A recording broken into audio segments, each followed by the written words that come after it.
Hello నమస్తే. నేను journalist Srinivas.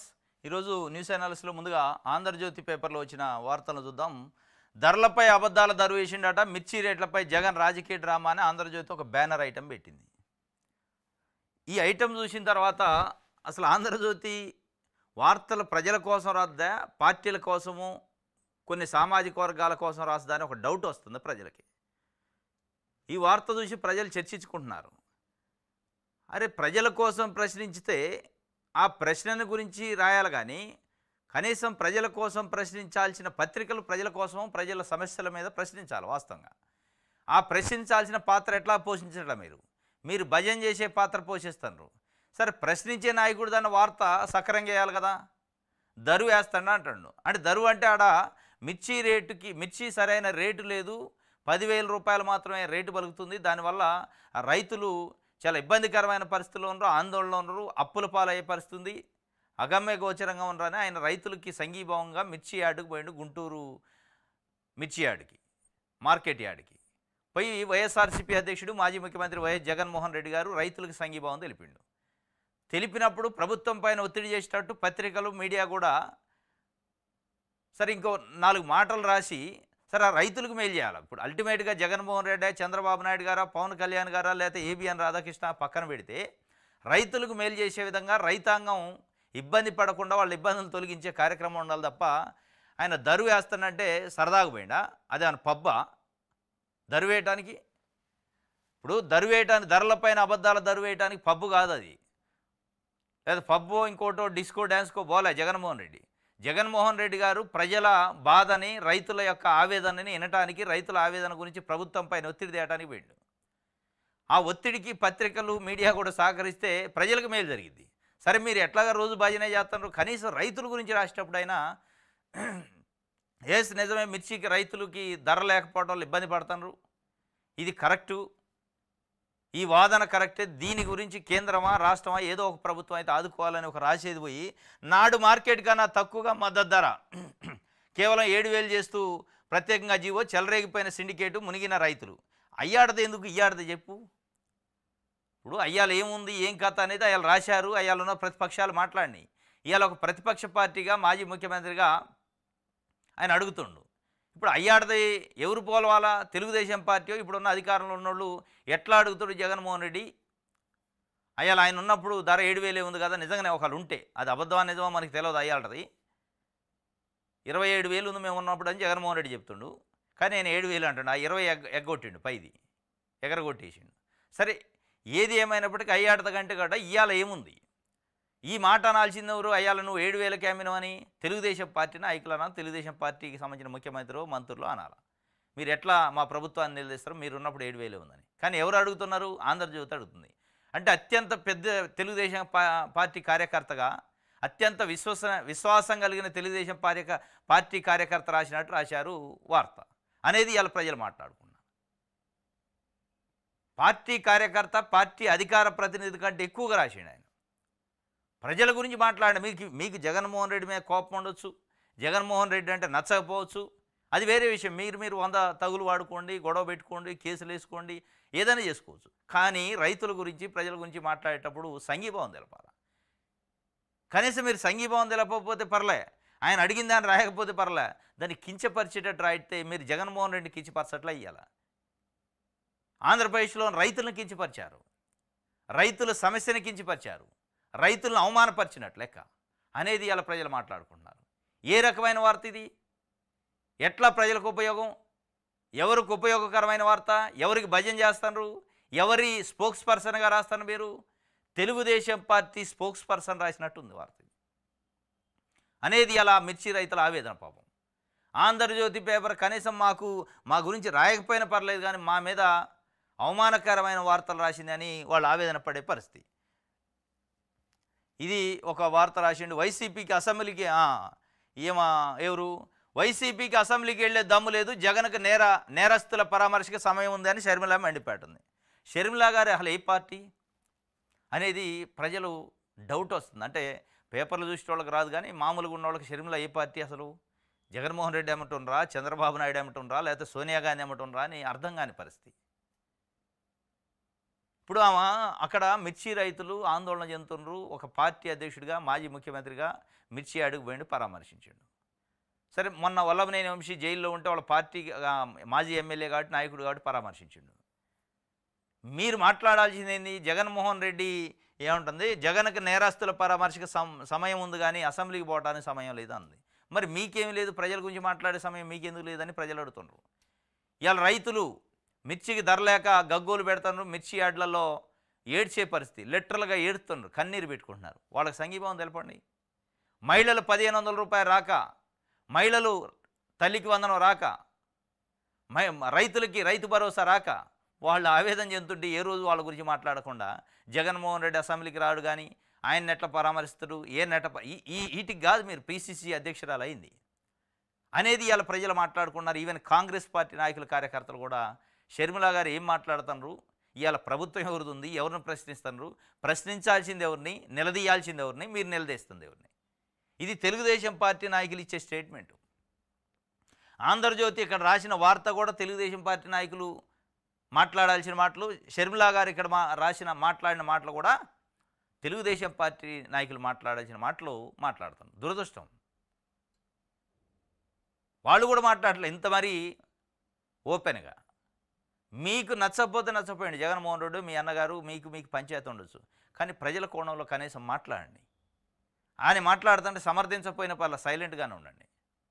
కానీ కించపరిచే విధంగా ఆయన అక్కడికి ఎట్టబోదురు, ఇక్కడికి ఎట్టబోదురు, అసెంబ్లీకి పోయే దమ్ము లేదు, మీకేం దమ్ముంది మరి? కనీసం అడిగే సాహసంగానే దమ్ము లేదు కదా. ఇలా ఎన్డీఏ ప్రభుత్వం ఉంది, కాంగ్రెస్ పార్టీ ఎన్డీఏకి డెడ్ యాంటీ. ఎక్కడన్నా మీరు ఎన్డీఏ ప్రభుత్వాన్ని చంద్రబాబు నాయుడు గారిని నిలదీసిన పరిస్థితి, ఒక ప్రశ్న వేసిన పరిస్థితి ఉందా? లేదు. ఇది ఒక వార్త రాశారు. మిర్చి రైతులకు ధర లోటు చెల్లించండి, మార్కెట్ ఇంటర్వెన్షన్ స్కీమ్ అమలు చేయండి, కేంద్రానికి సీఎం లేఖ రాసిండు.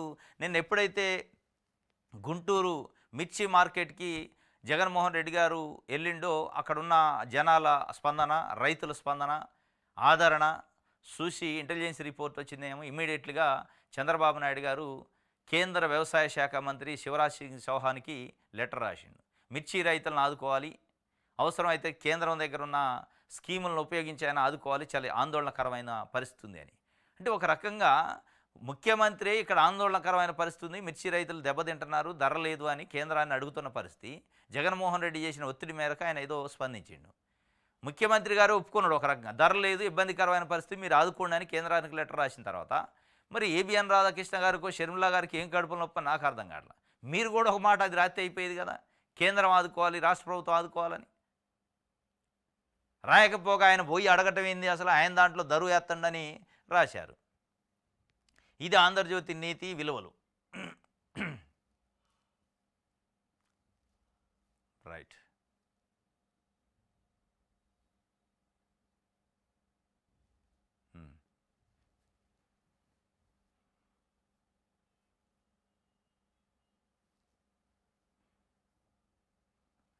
ఇది ఒక వార్త ఆంధ్రజ్యోతికి సంబంధించి. సాక్షి చూద్దాం.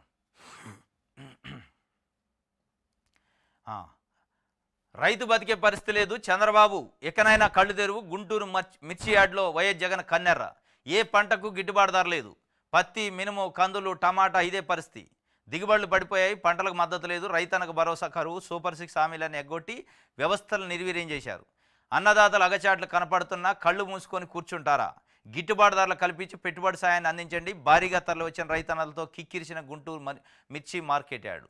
ఇది మిర్చి మార్కెట్లో జగన్మోహన్ రెడ్డి రైతులతో మాట్లాడుతున్న పరిస్థితి, మహిళా రైతుని పెద్ద ఎత్తున పబ్లిక్ రైతులు, వైఎస్ఆర్సీపీ కార్యకర్తలు గుంటూరు మార్కెట్ యార్డ్ కిక్కిరిసిపోయింది. నిన్న గుంటూరు మొత్తం ప్యాక్ అయిపోయిందట.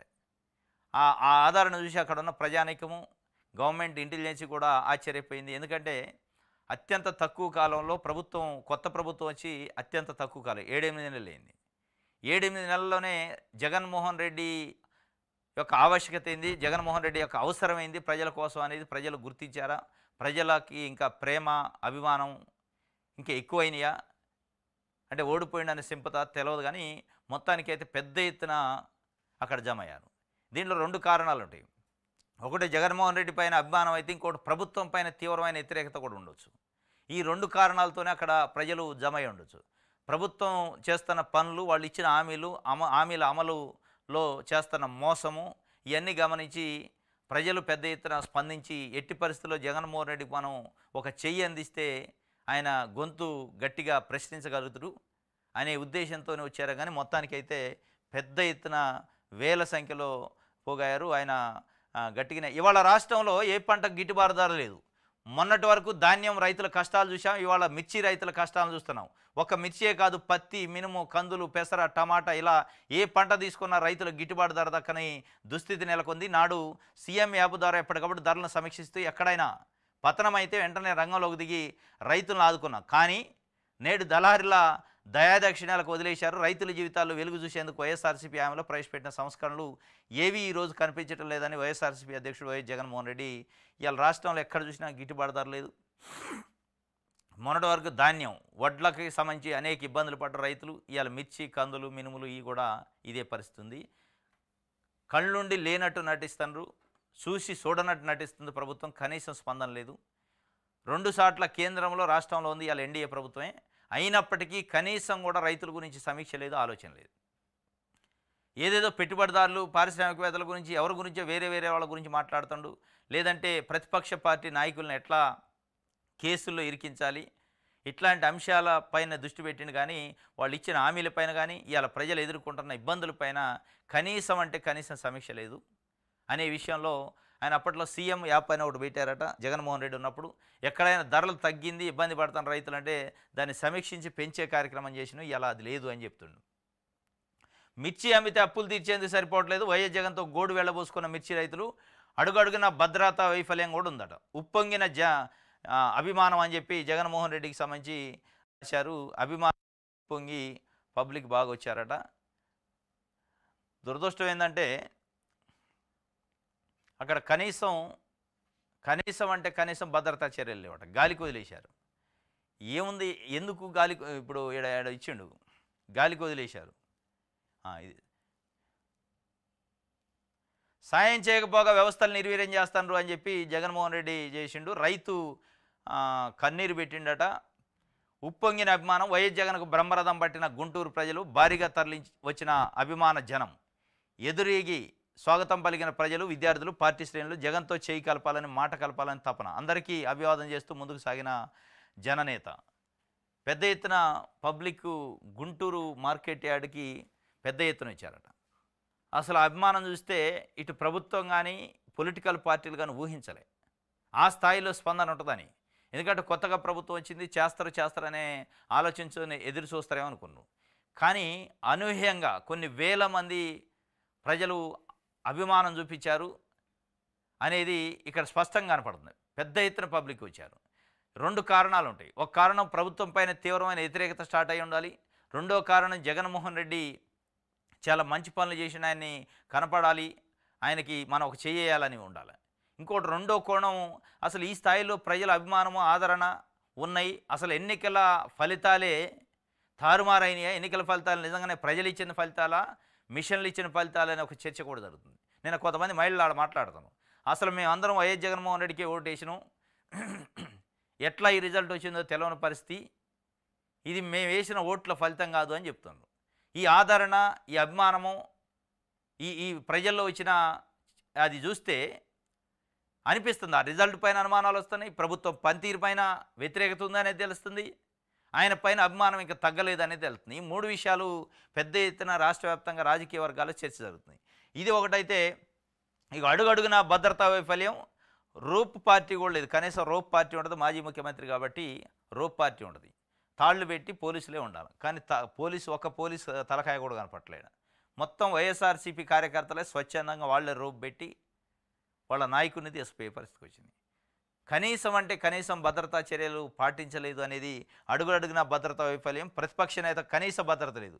జగన్ పర్యటనలో నామమాత్రంగా సెక్యూరిటీ, రోప్ పార్టీగా మారిన కదిలిన నాయకులు, కార్యకర్తలు. ఎందుకు ఇది చేశారు, ఏంది దీనివల్ల అంటే దీని వెనక ఒక కారణం ఉందని వైఎస్ఆర్సీపీ నాయకులు, కార్యకర్తలు మాట్లాడుకుంటున్నారు. జగన్మోహన్ రెడ్డి గుంటూరు మార్కెట్ యార్డ్కి పోయిండు, అంతకుముందు ఇంకో దగ్గర పోయిండు, రేపు శ్రీకాకుళం పోదురు, ఇంకో రోజు ఇంకో దగ్గర పోదురు. ఇట్లా ప్రజల్లోకి తిరగటం స్టార్ట్ చేస్తే ప్రభుత్వం పైన వ్యతిరేకత స్టార్ట్ అయింది, ఆయనకు అభిమానం పెరిగిద్ది, జనాదరణ పెరిగిద్ది. కాబట్టి మనం గాలికి వదిలేస్తే ఎవడో ఒకడు చెప్పు రాయి వేస్తాడు. మీకు భద్రతా దృష్ట్యా ప్రమాదం ఉంది కాబట్టి మిమ్మల్ని ఇంట్లో నుంచి బయటికి వెళ్ళలేము. మీకు పర్మిషన్ లేదు. ఇట్లా అల్లర్లు జరుగుతున్నాయి. శాంతి భద్రతలకు ఇబ్బంది అవుతుందని ఒక నెపం వేసి ఆపాలనే ఒక ప్రయత్నం ఉన్నట్టు కూడా వైఎస్ఆర్సీపీ కార్యకర్తలు అందుకే భద్రత ఇయ్యలేదనేది. గాలికి వదిలేస్తే ఏదో ఒకటి అయింది ఇష్యూ అయినప్పుడు ఆ ఇష్యూని చూపించి లా అండ్ ఆర్డర్ ప్రాబ్లం ఉంది మీరు బయట తిరగొద్దు అని ఒక ప్రెడిక్టివ్గా అరెస్ట్ చేసే ప్రివెన్షన్ అరెస్ట్ చేసే అవకాశాన్ని వాళ్ళు క్రియేట్ చేసే పరిస్థితికి వచ్చింది అలా అనేది అలా వైఎస్ఆర్సీపీ నాయకులు కార్యకర్తలు మాట్లాడుకుంటున్నారు. చూస్తే కూడా అంతే అనిపిస్తుంది. ఒక మాజీ ముఖ్యమంత్రి కనీసం ఒక పోలీసు ఉండాలి కదా, ఒక్క పోలీసు లేడు. గాలికి వదిలేశారు. ఇది దీని వెనకున్న రీజను అనేది వాళ్ళు కార్యకర్తల నాయకులు మాట్లాడుతున్న పరిస్థితి. రైట్, ఇది ఒక వార్త అయితే.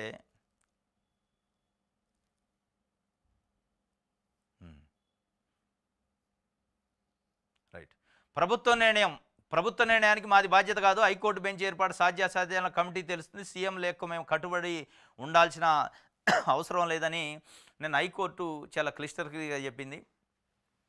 అంటే కర్నూలులో హైకోర్టు డివిజన్ బెంచ్ని ఏర్పాటు చేయాలని ప్రభుత్వం ఒక నిర్ణయం తీసుకొని చీఫ్ జస్టిస్కి ఒక లేఖ రాసింది. ఏది హైకోర్టు చీఫ్ జస్టిస్కి రాస్తే ఆ లేఖ పైన ఒక 2-3 అడ్వకేట్లు పిల్లేశారు. పబ్లిక్ ఇంట్రెస్ట్ లిటిగేషన్ వేసి ఏం చెప్పారంటే కర్నూలులో డివిజన్ బెంచ్ ఏర్పాటు చేయడానికి ఇల్లేదు అని వాళ్ళ వర్షన్ వాళ్ళు ఏదో ఒక కేసు వేశారు. ఆ కేసు సంబంధించిన విచారణ నిన్న జరిగింది, పబ్లిక్ ఇంట్రెస్ట్ లిటిగేషన్. ఆ జరిగిన సందర్భంలో పిల్లేసిన వాళ్ళ తరఫున అడ్వకేట్లు గవర్నమెంట్ తరఫున అడ్వకేట్లు అటెండ్ అయ్యారు. వాళ్ళు ఏం చెప్పారంటే ముఖ్యమంత్రి గారు ఆల్రెడీ మీకు లెటర్ రాశారు, డివిజన్ బెంచ్ నిర్ణయం అయిపోయింది, దాన్ని పాటించాలంటే అట్లా ఉండదు. ముఖ్యమంత్రి మమ్మల్ని ఆదేశిస్తే మేము ముఖ్యమంత్రి లేఖలను ముఖ్యమంత్రి చెప్పిందో వినటానికి కాదు మేము ఇక్కడ కూర్చుంది. ముఖ్యమంత్రి గారు లెటర్ రాసిండు వాస్తవమే, ఏం చేయాలి, డివిజన్ బెంచ్ ఏర్పాటు చేయాల్సిన అవసరం ఉందా లేదా, ఉంటే ఏ విధంగా చేయాలి, గతంలో ఎక్కడెక్కడ డివిజన్ బెంచ్లు ఉన్నాయి, ఏ రాష్ట్రాల్లో ఎట్లా ఏర్పాటు చేశారనే విషయాలపైన కొంతమంది జడ్జీలతో ఒక కమిటీ వేసినాం. ఆ కమిటీ రిపోర్ట్ ఇచ్చిన తర్వాత రిపోర్ట్ని బేస్ చేసుకుని నిర్ణయం తీసుకుంటాం తప్ప ప్రభుత్వ నిర్ణయానికి మాది బాధ్యత కాదు, సీఎం లేఖ రాసిండని మేము లేఖ కట్టుబడి ఉండాల్సిన అవసరం హైకోర్టుకు లేదు. ఒక ఇండిపెండెంట్ బాడీ ఇది, ఒక కాన్స్టిట్యూషనల్ బాడీ, స్వతంత్ర సంస్థ న్యాయ వ్యవస్థ. మీరు లేఖలు రాసి ఆ లేఖను అమలు చేయండి అంటే మీ కింద సబార్డినేట్లు కావాలని చాలా క్లియర్గా చెప్పింది. మరి ఏం చేస్తుందో చూడాలి. మరి వీళ్ళేమో కర్నూలులో బెంచ్ అంటున్నారు, దీన్ని పంచాయతీ చేసి వదిలేస్తారేమేగా. రైట్, ఇది సాక్షికి సంబంధించి. దిశ చూద్దాం.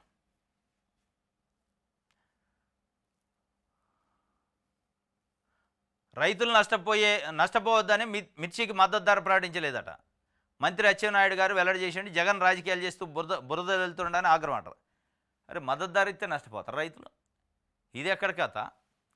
ఇప్పుడు ఎవడైనా ధర మంచికి ఇస్తే నష్టపోవటం ఏంది రైతులు? నాకు అర్థం కాలే. ఆయన ఏం చెప్తుండంటే వ్యవసాయ శాఖ మంత్రి అచ్చెన్నాయుడు గారు రైతులకు మద్దతు ధర కావాలని మేము ఇలా మిర్చి రైతులకి నష్టపోతారని. ధర పెంచితే ఎవడన్నా నష్టపోతారు రైతు? నష్టపోడు. ఆయన చెబుతున్న లాజిక్ ఏంటంటే ధర పెంచడం వల్ల ఏమైందంటే భవిష్యత్తులో మిర్చి ధరలో అంతర్జాతీయ మార్కెట్లో ఎక్కువ మిర్చి వాంటింగ్ అయ్యే అవకాశం ఉంది, ధరలు పెరిగితే మేము మద్దతు ధర ప్రకటిస్తే దానికి ఎక్కువ కొనరు కాబట్టి మేము పెంచలేము. భవిష్యత్తులో ఎప్పుడు అయ్యేదానికి ఎందుకు, ఇప్పుడు ఉన్నది ఏడో రాండి.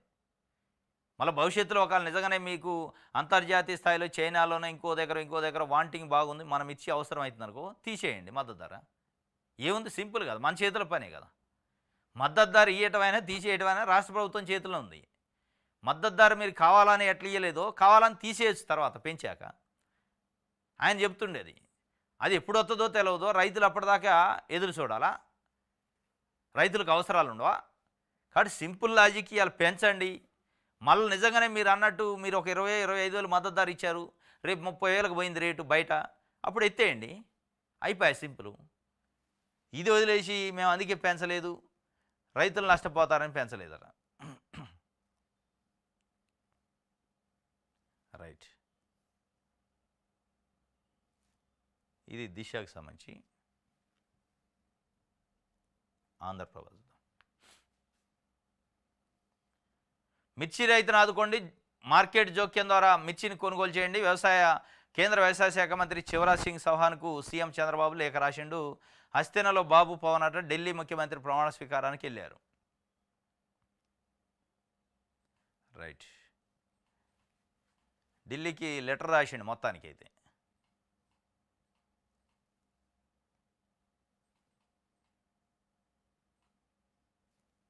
ఇది దిశకు సంబంధించి ప్రజాశక్తి చూద్దాం.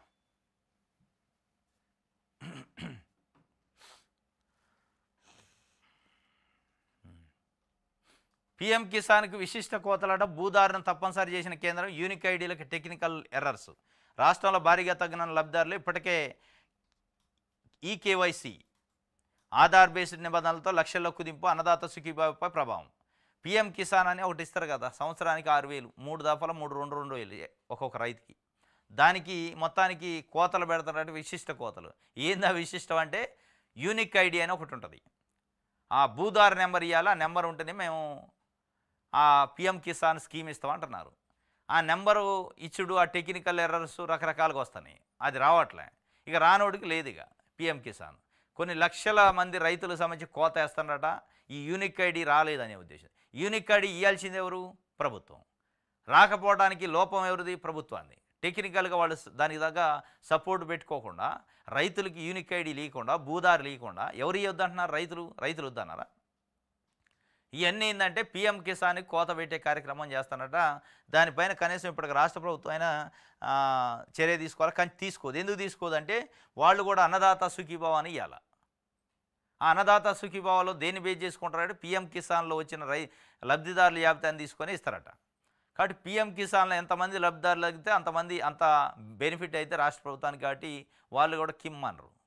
అంటే మొత్తానికి పీఎం కిసాన్ లబ్ధిదారుల జాబితాను తగ్గించే ప్రయత్నం ఈ భూదారు నెంబర్తో చేస్తున్నారు. భూదారు నెంబర్ రావాలంటారు, దానికి ఎర్రర్స్ వస్తున్నాయి, రావట్లే. అది రాకపోతే నీకు పీఎం కిసాన్ రాదు, రాకపోతే అన్నదాత సుఖీభావ రాదు. ఇది జరుగుతుందట పీఎం కిసాన్కి కుదింపు అనేది.